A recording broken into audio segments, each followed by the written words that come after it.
Bonjour. Vous êtes comptable, responsable RH ou dirigeant au Sénégal.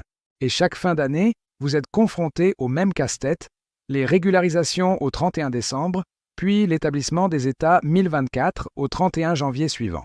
Pour ceux qui ont beaucoup de salariés, c'est une tâche longue, complexe et source d'erreurs. Les délais sont serrés, la pression est forte. Et pourtant, la conformité fiscale ne laisse aucune marge d'erreur. Mais aujourd'hui, il existe une solution innovante. Un fichier automatisé, conçu grâce à la puissance des macros VBA Excel, capable de transformer ce travail fastidieux en un processus simple, rapide et sécurisé. Avec cette technologie, vous gagnez du temps, vous réduisez les erreurs et vous assurez une conformité totale avec la législation sénégalaise. Avant d'aller plus loin, permettez-moi de saluer chaleureusement la communauté SOS Sage 100 qui nous suit sur YouTube. Et n'oubliez pas, abonnez-vous à la chaîne, partagez cette vidéo, laissez vos commentaires et activez la cloche pour ne rien manquer des prochaines présentations. Maintenant, la parole est à Monsieur l'expert pour entrer dans le vif du sujet. Tout le monde, je pense que vous vous portez bien. Donc, on va entrer dans le détail du fichier de la macro Excel que nous avons conçu à partir de la puissance de VBA. Alors, comme annoncé, ce fichier nous permettra bien sûr de rentrer dans le détail, de décortiquer le détail de calcul de l'impôt sur salaire, de décortiquer le détail de calcul de l'IPRES, de la Caisse de sécurité sociale, en fonction des taux et des plafonds. Donc, sans plus tarder, nous allons essayer d'expliquer ce que nous avons en face de nous. Vous avez vu ici plafond 1, nombre de mois 1, plafond 2, nombre de mois 2, plafond annuel. Simple à utiliser. Le plafond actuel de l'IPRES au régime général, c'est 432 000. Si le plafond n'a pas changé, on met 12 mois et il nous calcule le plafond annuel. Pour le régime cadre, même chose. Pour la caisse de sécurité sociale, même chose. Même chose. Et nous avons ici nos, plafonds annuels qui sont simples à calculer, c'est 12 fois le plafond mensuel. Maintenant, supposons que le plafond 432 000 soit utilisé pour 5 mois et à partir du 6e mois, on le change à 600 000 par exemple. Qu'est-ce qu'on va faire? On va mettre ici plafond 1, 432 000, nombre de mois 1, 5, plafond 2, 600 000, nombre de mois 2, forcément ce sera 7 parce que voilà 7 et on aura 630 000, facile à utiliser. Ça n'a pas été le cas, je voulais juste vous l'expliquer. Donc je remets mon 12 ici et j'enlève les informations sur le deuxième plafond. Ici, nous avons les taux de l'IPRES, régime général et régime cadre. Quand on fait cette somme-là, vous voyez ici que ça fait 14%. Et quand on fait cette somme-là, vous voyez ici que c'est 6%, qui est réparti en part salariale qui est payée par le salarié et en part patronale qui est effectivement payée par le patron pour le salarié. Nous avons aussi la contribution forfaitaire qui est à la charge des employeurs. Ça, c'est un impôt. C'est un impôt. Il est payé par l'employeur. Nous avons aussi la caisse de sécurité sociale et l'accident de travail qui a un taux de 1, 3% et 5% selon le risque de la profession. Donc, c'est exactement comme ça que ça se passe. Et dans cette partie-là, j'ai essayé de vous expliquer comment utiliser ce tableau-là. Alors, je pense que jusque-là, c'est clair. Maintenant, on va essayer de... J'ai mis en place ce tableau-là pour essayer d'expliquer, d'aider à calculer le nombre de parts, le coefficient familial qui est très important dans le calcul du salaire parce que c'est lui, avec ce coefficient familial, qu'on détermine le montant de la réduction sur salaire. Donc c'est facile, le principe est simple. Un célibataire sans enfant, il a une part. Marié sans enfant, 1,5 part. Divorcé sans enfant, 1,5 part. Veuf, veuve sans enfant, 1,5 part. Maintenant, si le célibataire a un enfant, vous verrez que ça va changer à ce niveau-là parce que chaque enfant va compter 0,5 part. Donc vous avez vu, un marié qui a 2 enfants, il passe à 2,5 parts.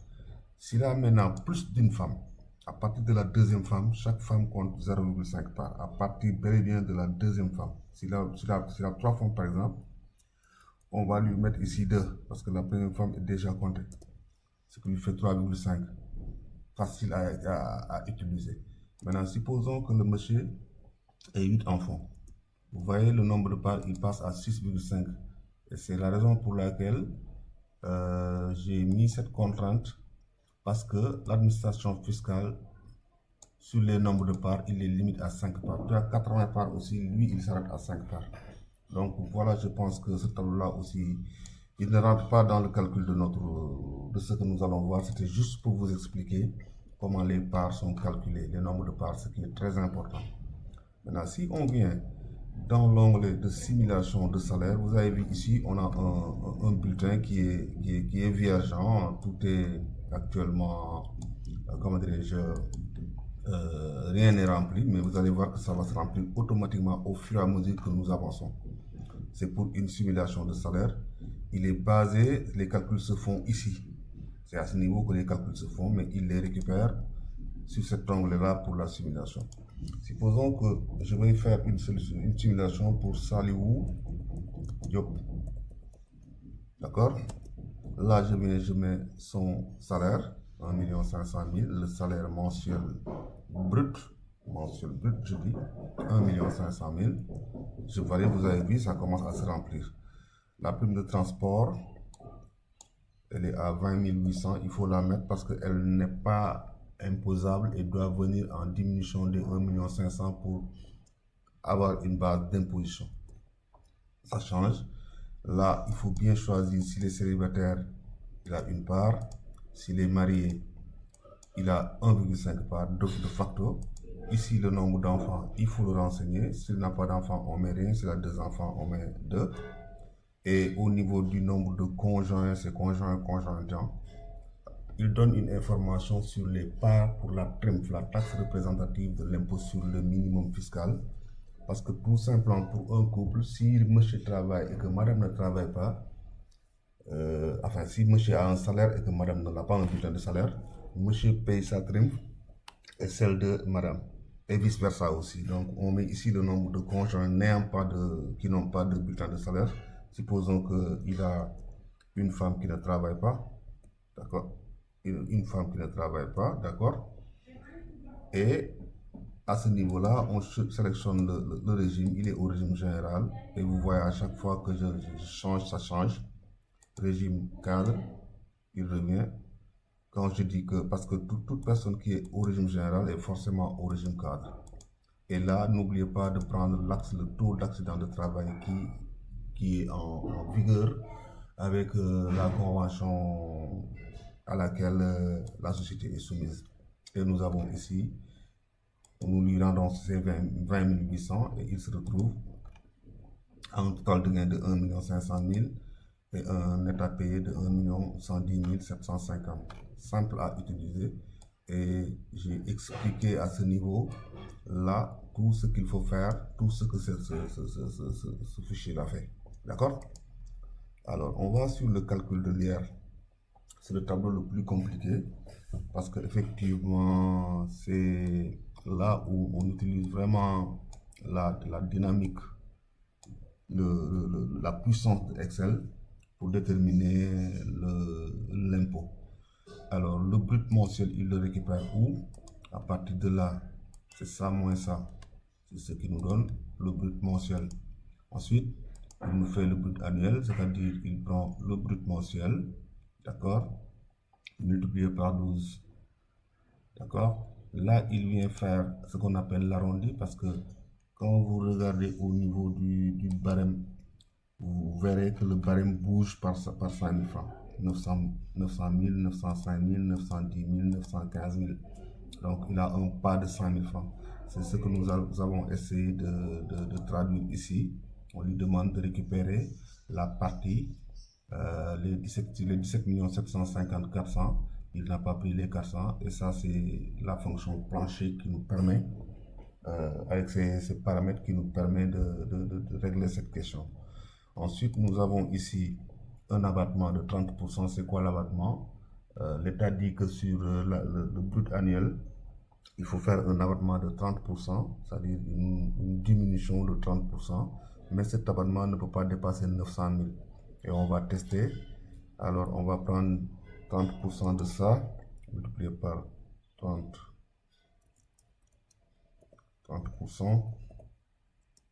et on verra que ça fait 5 325 000, ce qui est largement supérieur à 900 000. Donc, l'État dit que si le montant de l'abattement calculé est supérieur à 900 000, on considère 900 000, et s'il est inférieur à 900 000, on considère le montant qui a été calculé. Je pense que c'est clair à ce niveau-là. Ensuite, nous avons le brut imposable, c'est-à-dire le brut là arrondi moins l'abattement. Et le nombre de parts là, il le récupère à partir de là. Et vous savez bel et bien qu'à partir de là aussi, c'est ces éléments-là qui entrent en jeu. Par exemple, si je mettais ici 0, les 2,5 vont descendre à 1,5. Donc, il faut bien paramétrer ces informations en rouge là. Il ne faut pas les omettre. Ne les oublie pas, ne les saute pas. Donc, il le récupère, et là, il me récupère la valeur 1, c'est parce que c'est le nombre de conjoints et conjointes non salariés, il les récupère. C'est pour aller ensuite multiplier la TRIMF annuelle par 2 pour le salarié et sa femme qui ne travaille pas. Je pense que jusque-là, c'est clair. Ensuite, on va maintenant passer à la liquidation de l'impôt selon les tranches. Ce qu'on appelle, je pense, les droits progressifs. Il y en avait 5, ils ont ajouté un 6e pour augmenter un taux de 43% pour tout salaire qui dépasse 50 millions l'année. Donc, qu'est-ce que ça veut dire? On nous dit que quand on est à moins de 630 000, on ne paye pas l'impôt. Je le trouve un peu contradictoire par rapport au barème, un peu, parce que sur le barème, vous avez vu que le premier impôt s'opère à partir de 905 000 et eux ils ont dit 630 000. Donc il y a une contradiction, mais c'est pas important pour moi. C'est pas important pour moi. Donc on revient de 630 à 1 500 000, c'est 20%. Le montant est 174 000. Il le récupère ici. Pour la deuxième tranche, le montant c'est 750 000. Toujours le monsieur est dans cette tranche-là. Il dépasse cette tranche. On prend 750 000. Pour la troisième tranche, il le calcule, c'est de 4 millions à 8 millions. Il prend les 1 400 000. Ainsi de suite. Il prend les 2 305 000. Et sur la troisième tranche, dans laquelle son salaire a dépassé la borne supérieure, parce qu'il est à 17 millions, donc il a dépassé 13 millions et il n'a pas atteint 50 millions. Là, on ne lui applique pas l'IR de la tranche, mais on lui applique la proportion, ce qui lui fait 1 340 000.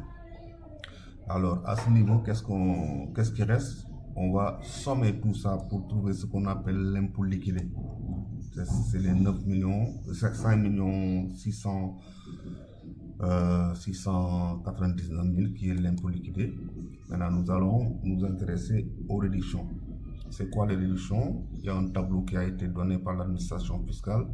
Quand on est célibataire, on a 0% de réduction. Ça veut dire que ce monsieur-là, s'il était célibataire, il va payer les 5 699 000 parce qu'il n'a pas de réduction.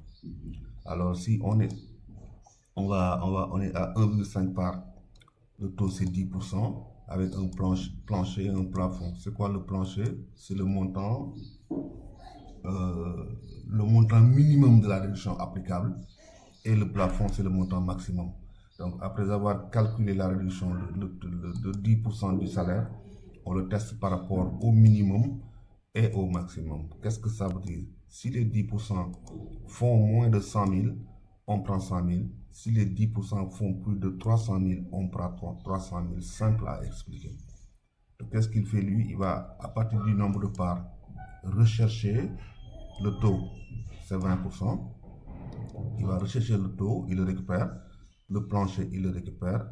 Le plafond, il le récupère. Donc, vous avez, il a pris le taux, le plancher, le plafond. Et là, il vient calculer la réduction de 20% multiplié par ce montant liquidé là, ce qui lui donne 1 139 800 qui dépasse le plafond de réduction.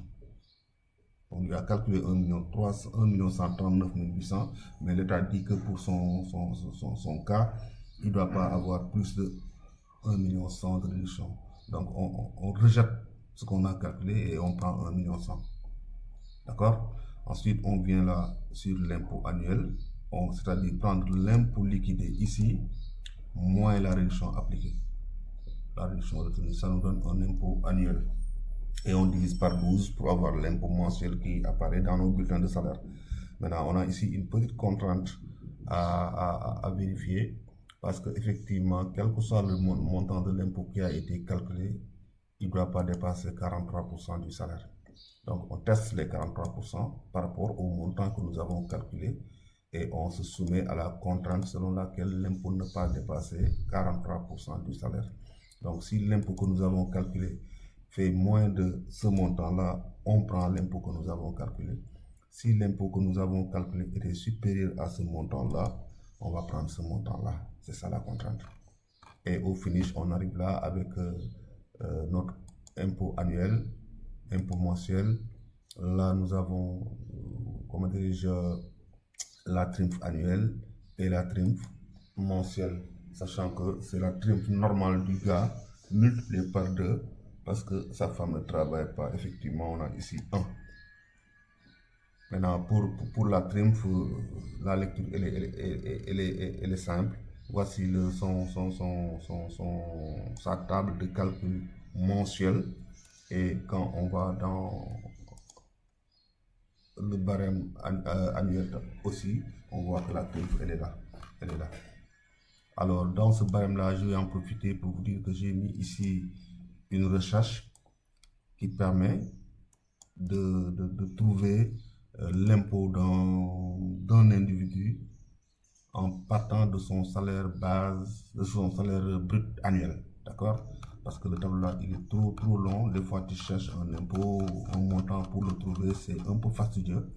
Par exemple, si je voulais trouver l'impôt pour ce monsieur-là, 2 millions, je dis n'importe quoi, je vais mettre par exemple 3 467 000.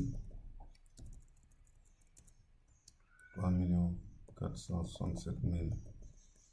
Comme ça, vous verrez à ce niveau-là, quand je validerai, il va me rechercher dans ce tableau les informations et me les renvoyer ici. Je valide. Et voilà, pof, ça vient. Il me dit que pour une part, voilà ce qu'il paye, 1,5 parts, 2 parts, 2,5 parts, 3 parts, ainsi de suite. Donc pour ça aussi, c'était bon à savoir.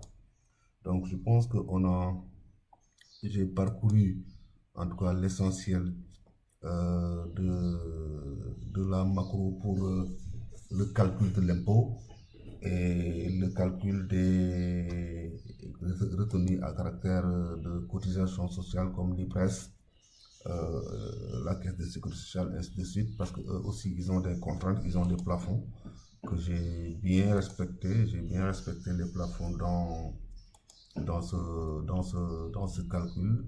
C'est exactement cette fonction-là qui permet de respecter le plafond dans le calcul. C'est vrai que le montant change, mais c'est juste pour vous donner une idée de ce que ça fait.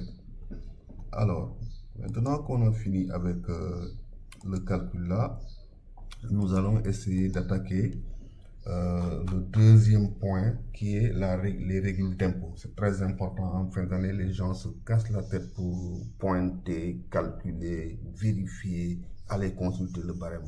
C'est vraiment compliqué. Et à la fin de chaque année, on nous impose de vérifier les impôts que nous avons réellement retenus sur les salariés et de les tester par rapport à ce qui devrait être réellement retenu, c'est-à-dire ce qui est dans le barème, et faire des corrections négatives ou positives en fonction du cas qui se présente.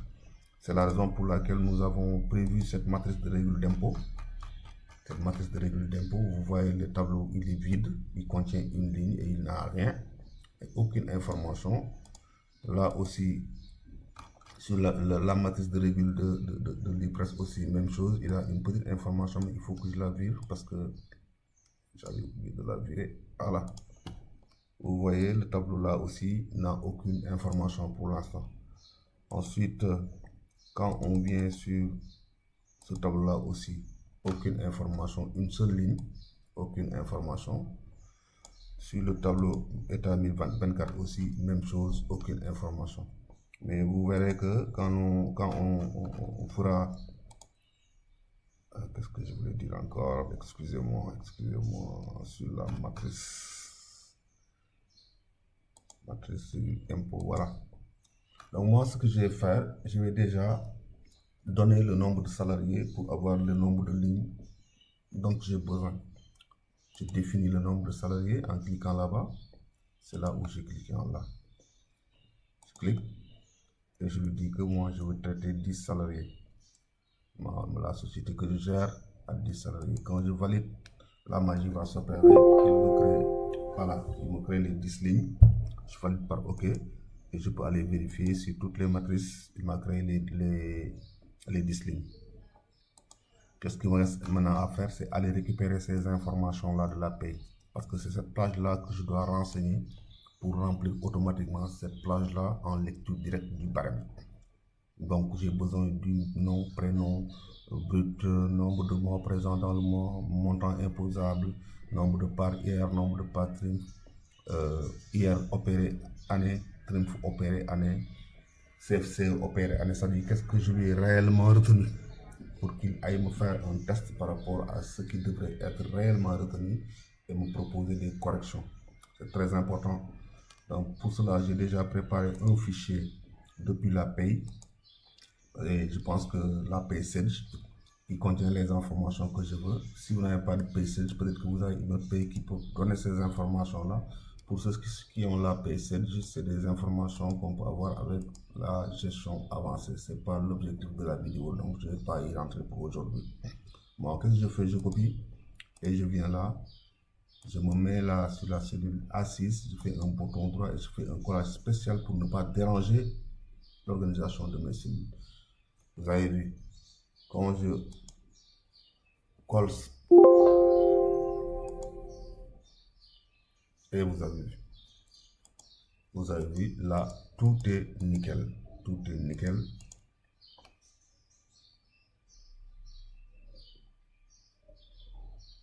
Alors, donc, on reprend, donc tout est nickel, vous avez vu ici, il nous a calculé tout ce qu'il devait nous calculer pour nous proposer ici des revenus sur les personnes sur lesquelles nous avons trop coupé ou sur lesquelles on a moins coupé, on n'a pas assez coupé. Et il le fera sur chaque salarié. Et maintenant, donc, ça va nous faciliter un peu la tâche en tout cas, de travaux de règles d'impôt en fin d'année. Et on verra que toutes les informations qu'il a données, on peut les vérifier sur le barème et c'est exact. Donc, c'est ça l'utilité de cette matrice. Maintenant, on va sur la matrice de l'ivresse et on va faire la même chose. Vous verrez qu'il a déjà récupéré pas mal d'informations parce qu'on n'avait rien mis ici. Mais il est allé les récupérer à partir de cette matrice-là. Qu'est-ce qu'on va faire? Nous allons venir ici pour récupérer les informations dont nous avons besoin pour l'IPRES, c'est-à-dire ce qui avait été coupé, IPRES et caisse de sécurité sociale. On vient dans la matrice de l'IPRES, à la cellule F6, bouton droit, on fait un collage spécial. Et il nous calcule exactement ce dont on avait besoin. Vous verrez que je vais effacer ça pour voir est-ce que à ce niveau-là, qu'est-ce qu'il avait mis. On va le voir ensemble. J'efface. Ok. Donc vous avez vu que sur les cotisations selon barème, d'accord, il n'a rien mis pour l'instant, absolument rien. Et qu'est-ce qu'il faut faire? Il faut coller juste. Et vous verrez que quand je collerai, ça va faire, ça va bouger. Donc je fais collage. Ah, j'ai déjà perdu la copie. Je copie et je fais un collage. Voilà, je fais un collage spécial. Et là, boum, il vient me calculer tout ce dont j'ai besoin et me proposer les règles qui sont nécessaires. Et à ce niveau-là aussi, vous verrez qu'il m'a calculé sur ce fichier-là, qui est le fichier qu'on doit uploader dans le serveur de la DGID. Il a déjà fait les calculs en tout cas. Qu'est-ce qui reste? C'est de mettre les informations du genre type de pièce, numéro de pièce. Vous avez récupéré le prénom, le nom, le matricule. Donc, qu'est-ce qui reste? L'adresse, le sexe, la nationalité. Et ça, obligatoirement, il faut le remplir parce que c'est des informations qui ne sont pas disponibles dans la paye. Même chose ici. Il m'a récupéré le matricule, le prénom, nom. Il m'a récupéré le nombre de parts. Il m'a récupéré aussi ces informations-là. Qu'est-ce qui reste? C'est les informations qu'il faut remplir à la main. Et ces informations-là, il les récupère. Une fois qu'on les remplit ici, il va les envoyer au niveau des États 2024. Donc voilà grosso modo ce fichier, comment il est conçu et comment il fonctionne. Il est vraiment, en tout cas, il est bien puissant pour régler ce problème-là. Et je pense que nous sommes en train de voir est-ce qu'on ne mettra pas en place une paye carrément sur Excel avec toutes les contraintes que ça pose. Mais sachez que nous travaillons là-dessus et pour trouver en tout cas toujours des outils pour les comptables parce qu'en fin d'année, ils sont vraiment très fatigués avec ces calculs-là. Donc nous vous remercions de votre attention et vous donnons rendez-vous pour la prochaine fois. Merci.